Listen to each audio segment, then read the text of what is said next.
Hey everyone, this is Akash Tiwari and welcome all to the onset exam official channel. देखिए साथियों, आज का intro आप लोग मत मिस करिएगा, आपका बहुत ही इंपॉर्टेंट मैं आपको बात बताने वाला हूं। देखिए, जितने बच्चे रेलवे आरआरबी ग्रुप डी की तैयारी कर रहे हैं 2025 के लिए, देखिए आपका 32,000 पोस्ट पे वैकेंसी आया हुआ है, आपको मालूम है, ठीक है ना। तो देखिए आज के लिए हम आपका प्रीवियस ईयर क्वेश्चन पेपर का डिस्कशन करने वाले, जो कि आपका एक डेमो क्लास है मात्र, जहाँ पे हम 20 प्रश्न का डिस्कशन करेंगे प्रीवियस ईयर क्वेश्चन पेपर का। लेकिन साथियों, आपका अर्जुन बैच आपका बिल्कुल फ्री में आपका इसी सेशन पे चलने वाला है, इसी चैनल पे चलने वाला है, तो चैनल को सब्सक्राइब कर लेंगे। देखिए इसमें हम सब कुछ एकदम टॉपिक वाइज डिस्कस करेंगे, ठीक है ना, एकदम टॉपिक वाइज, जैसे अर्थव्यवस्था, संविधान, भारत का इतिहास, भूगोल, सब कुछ हम टॉपिक वाइज डिस्कस करेंगे। और वही हम डिस्कस करेंगे जो हमारा सिलेबस में आता है, बाहरी कुछ भी नहीं। तो चैनल को सब्सक्राइब करके रखेंगे। देखिए हम आपके लिए सबसे बेस्ट क्लास एवर लेके आए हैं, जो कि हमेशा आपको हम बेस्ट देने का ट्राई करेंगे। तो चलिए साथियों, आज का हम सेशन शुरू करते हैं, जो कि जीके जीएस का प्रीवियस ईयर का क्वेश्चन पेपर होने वाला है। इस पेपर में टोटल हम 20 प्रश्न का डिस्कशन करेंगे। आपको सभी प्रश्न का जवाब देना है और लास्ट में बताना है कि आपने 20 में से कितने प्रश्न का सही जवाब दिया है। तो चलिए क्वेश्चन नंबर फर्स्ट देखते हैं। और सभी लोगों से मेरा एक रिक्वेस्ट जरूर रहेगा कि सभी लोग बिना कॉपी पेन के क्लास में नहीं आएंगे, एक कॉपी और एक पेन लेके यहाँ पे बैठेंगे, क्योंकि बहुत ही इंपॉर्टेंट आपका टॉपिक है कि आपका हर एक एग्जाम के लिए आपका बेनिफिट होने वाला है। और ध्यान देंगे, प्रत्येक क्वेश्चन के लिए आपको 10 सेकेंड का समय दिया जाएगा, ठीक है ना। चलिए क्वेश्चन नंबर फर्स्ट क्या कह रहा है, पुष्कर मेला कहाँ लगता है? जयपुर में, अजमेर में, कोटा में या फिर जैसलमेर में? सभी लोग आंसर कमेंट में करेंगे, ठीक है ना। ऐसे आप आंसर करिएगा, समझ लीजिए आप एग्जाम में बैठे हैं और लास्ट में बताइएगा कि आपने कितने प्रश्न का सही जवाब दिया है। देखिए पुष्कर मेला आपका कहाँ पे लगता है, तो ऑप्शन नंबर बी हो जाएगा, अजमेर में लगता है। कहाँ पे? अजमेर में लगता है। और पुष्कर मेला कितने दिनों का लगता है, तो 5 दिनों का लगता है। कितने दिन का? 5 दिन का लगता है। और 2025 की बात करें, 2025 में पुष्कर मेला कब लगेगा, तो 30 अक्टूबर से 5 नवंबर तक आपका लगने वाला है, ठीक है ना। कॉपी पेन लेके बैठेंगे, इसका नोट जरूर से बनाएंगे और शाम को आपको सोने से पहले रिवीजन जरूर से करना है। देखिए बिना रिवीजन के आप कोई भी एग्जाम क्रैक नहीं कर पाएंगे, तो revision is a very important. Question number 2, Azad Hind फौज की स्थापना कहाँ हुई थी और कब हुई थी और किसने की थी, ये भी बताएंगे।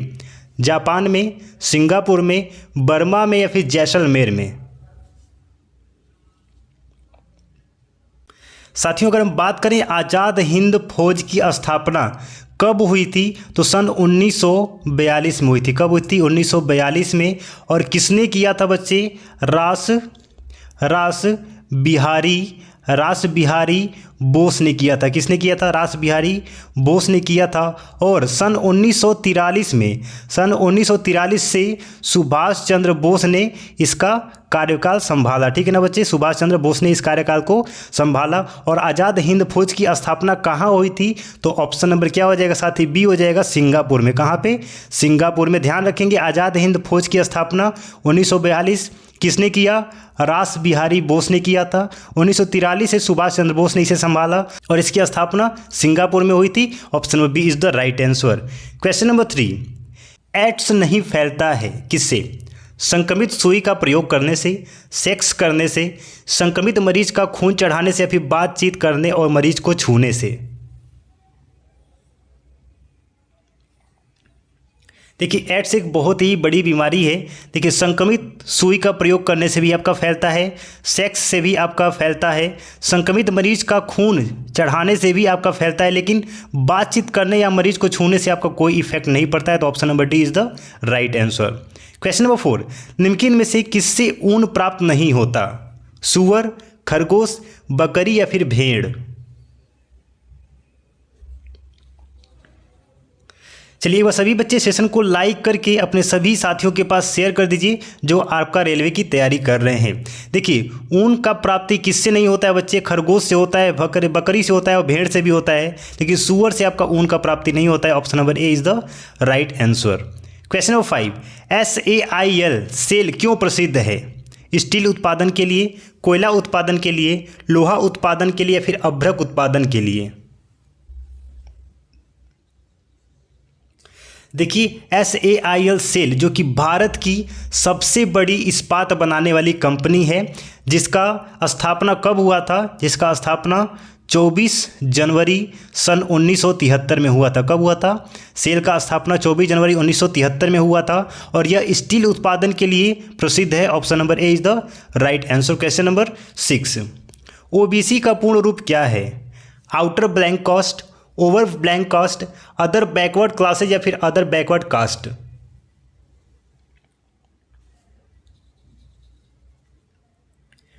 ओबीसी का पूर्ण रूप क्या हो जाएगा? Option number C, other backward classes. Option number C is the right answer. Question number 7, सती प्रथा का सर्वाधिक विरोध किसने किया था? Raja Ram Mohan Roy, Ramakrishna Paramhansa, Henry Vivian Derozio या फिर केशव चंद्र सेन?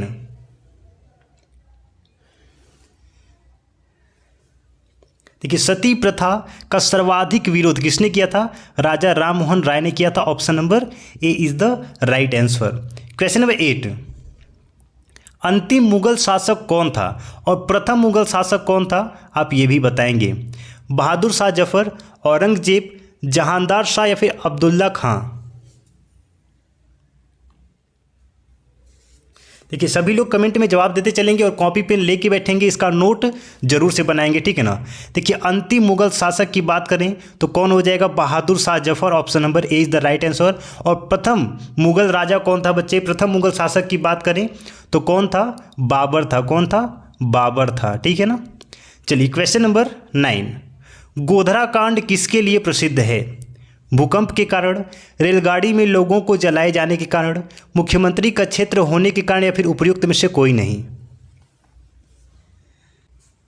देखिए, आपका ये 5 स्टार लगा लेंगे, वेरी इंपॉर्टेंट क्वेश्चन है।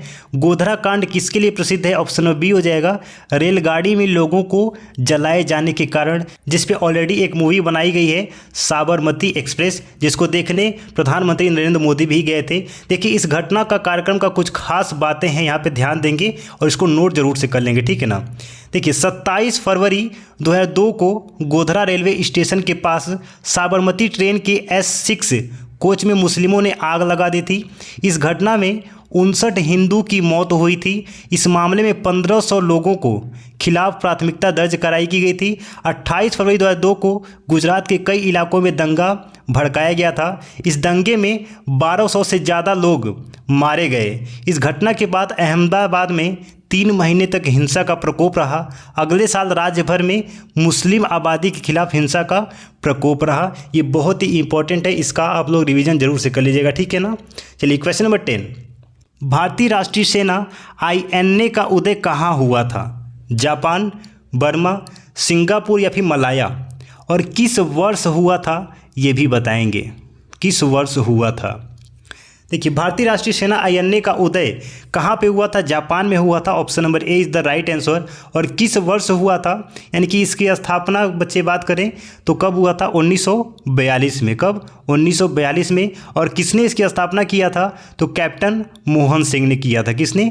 कैप्टन मोहन सिंह ने। एक एक पॉइंट को नोट करते चलेंगे, ठीक है ना। क्वेश्चन नंबर 11, महाराष्ट्र जिले का लातूर पिछले दशक चर्चा में क्यों आया था? भूकंप के कारण, सांप्रदायिक दंगों के कारण, ट्रेन दुर्घटना के कारण या फिर विकसित जगह होने के कारण?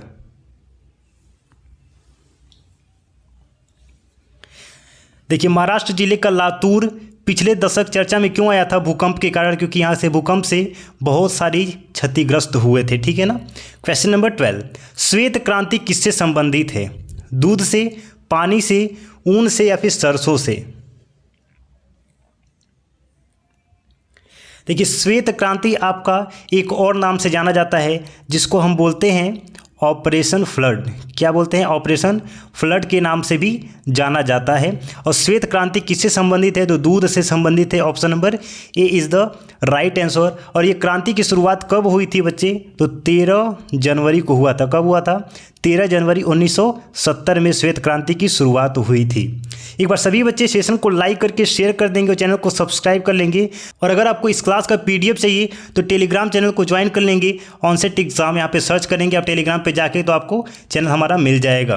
क्वेश्चन नंबर 13, भारत में हरित क्रांति के जनक निम्न में से कौन थे? MS नाथन, वर्गीज कुरियन, YV चौहान या फिर अब्दुल कलाम आज़ाद? भारत में हरित क्रांति की जनक के रूप में कौन जाना जाता है? Option number A MS Nathan. Question number 14, SARS क्या है? विषाणु द्वारा फैलने वाली बीमारी, जीवाणु द्वारा फैलने वाली बीमारी, चूहे के पिस्सू से फैलने वाला बीमारी या फिर मच्छर के फैलने वाली बीमारी? देखिए सार्स इज नोन एज विषाणु द्वारा फैलने वाली बीमारी। Option number A is the right answer. Question number 15, Mandal commission किस प्रधानमंत्री के कार्यकाल में लागू हुआ और कब लागू हुआ ये भी बताएंगे। श्री चंद्रशेखर, एच.डी. देवगौड़ा, वीपी सिंह या फिर अटल बिहारी वाजपेयी।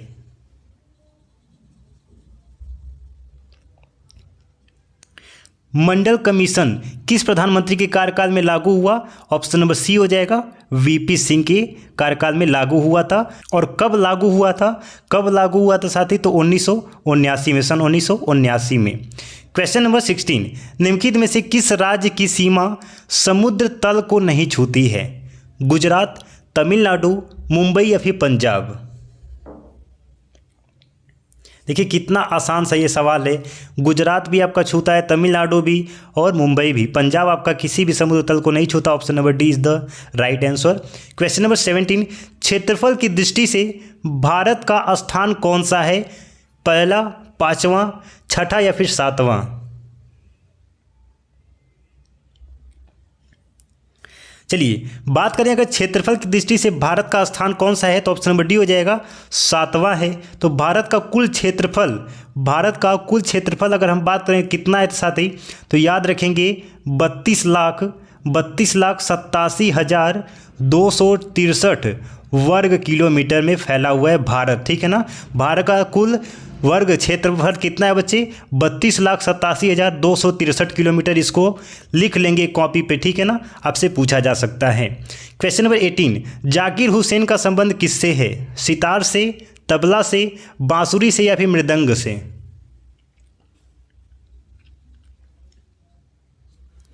जाकिर हुसैन का संबंध किससे है। ऑप्शन नंबर बी हो जाएगा, तबला से संबंधित है।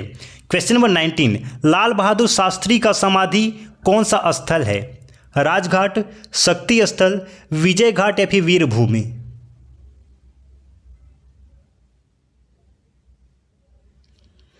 विजय घाट, ऑप्शन नंबर सी हो जाएगा, लाल बहादुर शास्त्री का समाधि स्थल है विजय घाट। क्वेश्चन नंबर 20 आज का अंतिम प्रश्न, स्वेज नहर जोड़ती है किसको। लाल सागर से भूमध्य सागर को, कैरोबियन सागर से प्रशांत महासागर को, उत्तरी सागर और बाल्टिक सागर को, या फिर ईटी झील और मिशिगन झील को। और सभी साथी बताएंगे हमने टोटल यहाँ पे 20 प्रश्न का डिस्कशन किया। आपने 20 में से कितने प्रश्न का राइट आंसर किया, सभी लोग कमेंट में लिख के बताएंगे सर मैंने 20 में से इतने प्रश्न का बिल्कुल सही जवाब दिया है। देखिए बच्चे, स्वेज नहर किसको जोड़ती है, किसको जोड़ती है। ऑप्शन नंबर ए हो जाएगा, लाल सागर से भूमध्य सागर को स्वेज नहर जोड़ती है। सभी साथी चैनल को सब्सक्राइब कर लेंगे। आपका यहाँ पे अर्जुन बैच चलाया जाएगा एकदम फ्री में, एकदम टॉपिक वाइज क्लास आपका चलने वाला है आरआरबी के लिए। तो सभी साथी चैनल को सब्सक्राइब कर लेंगे। मिलते हैं साथी नेक्स्ट सेशन में। जय हिंद, वंदे मातरम।